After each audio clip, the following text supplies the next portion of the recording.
Come on into the kitchen today where I'll be showing you how to make a perfectly clear ice ball just like the ones you see in restaurants. And after that, we're going to make a Martha Stewart cocktail that your friends are sure to love.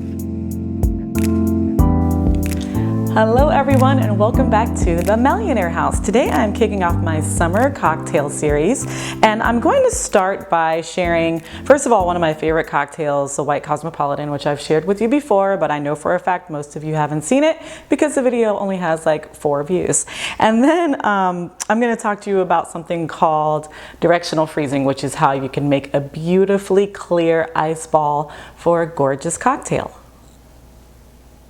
So without directional freezing, you're going to have an ice ball that comes out very cloudy like this versus one that's very clear like this.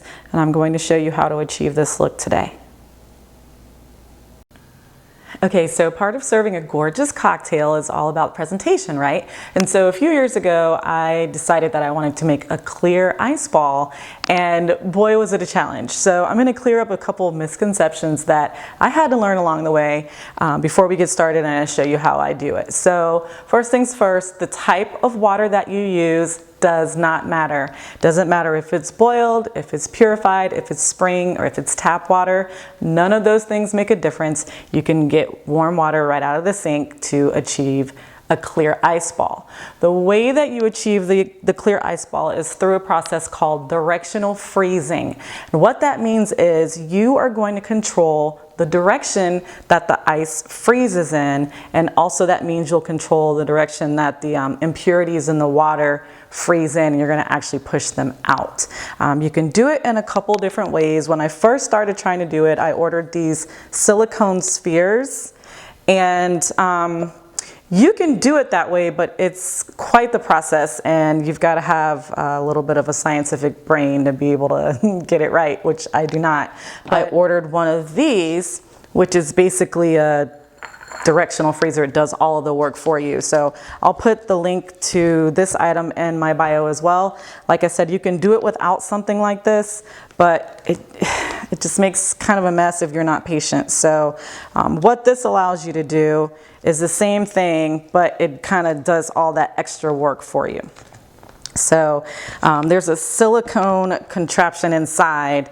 When you open it, this is where your balls are going to go. Now, I like to get really fancy and add some edible flowers. You can get edible flowers from Whole Foods. They have them, although some of the people that work there don't realize it, but they have them there. Or you can even order them from Walmart, but I like to use like these orchids. And my daughter asked me recently what they taste like. They taste how they look. So if you get a flower that's purple, it's going to taste kind of grapey.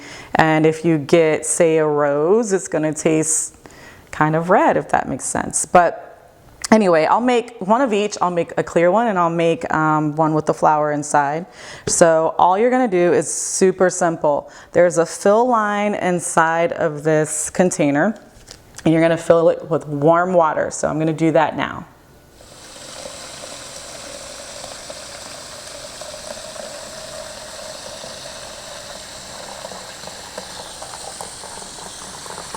Which is just about 2 inches from the top. Okay, and then I'm going to make one clear ball for you and one with a pretty flower inside. So I'm going to stick my orchid in this one, and I am going to close it up and drop it in. Super easy. You just want to make sure your water is warm to hot. There's some science behind that as well. And if it goes over, that's fine. You actually want it to just a little bit. So now I'm going to put this in the freezer for 24 to 30 hours. It's important that you don't leave it in any longer than that because really bad things start to happen and we don't want that. So I'm going to put this in the freezer, and then you'll see me in different clothes tomorrow when I take it out, and I'll show you what it looks like. Okay guys, so it's been about 26 hours. If you hear some background noise going on in the house, we're kind of living life today, so please excuse that, but I wanted to show you exactly what it looks like when you pull these out. It's really important if you decide to buy a tool like this to make sure you follow the directions. Don't leave the ice balls in the freezer any longer than 24 to 30 hours because all sorts of bad things happen and we don't want that. So now we're going to zoom in and I'm going to show you exactly what they look like. Okay, so all you're going to do is gently pull. You need to try to pull from both sides if you can.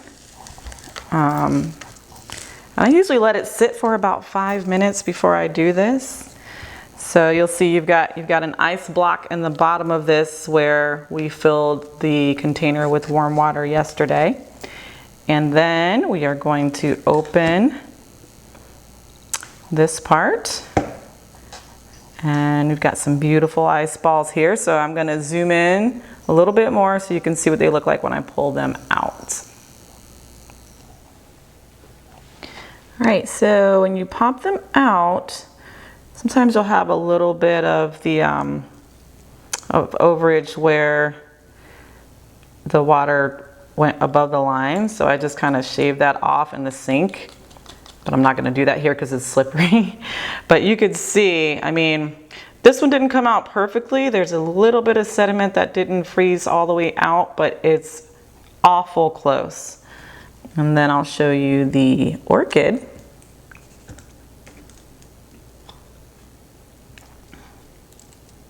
Really, really pretty.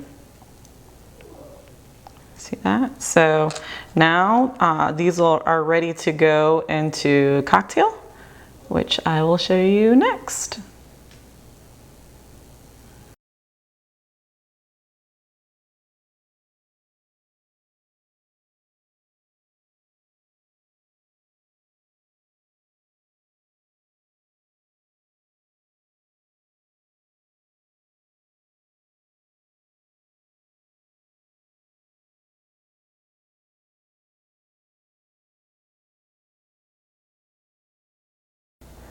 Okay, so we've made our clear ice ball and now comes the fun part. I'm going to share this recipe with you that is really wonderful for summertime, inviting your favorite friends over to share this. It's the White Cosmopolitan.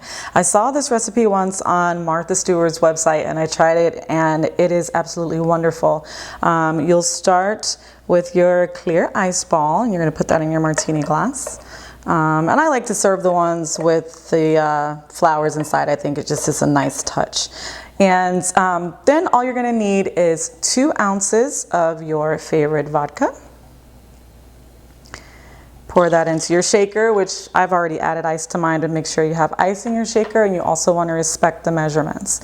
Then you are going to need 1 ounce of elderflower liqueur. Smells so very delicious.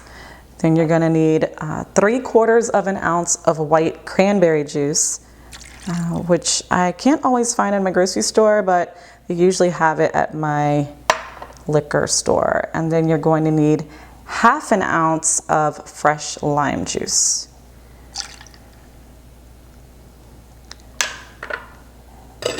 And we're going to shake this too. Okay, and we are going to serve it up.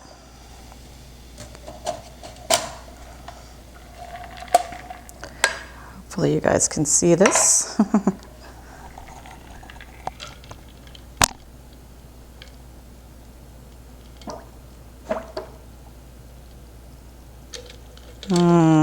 That is perfect.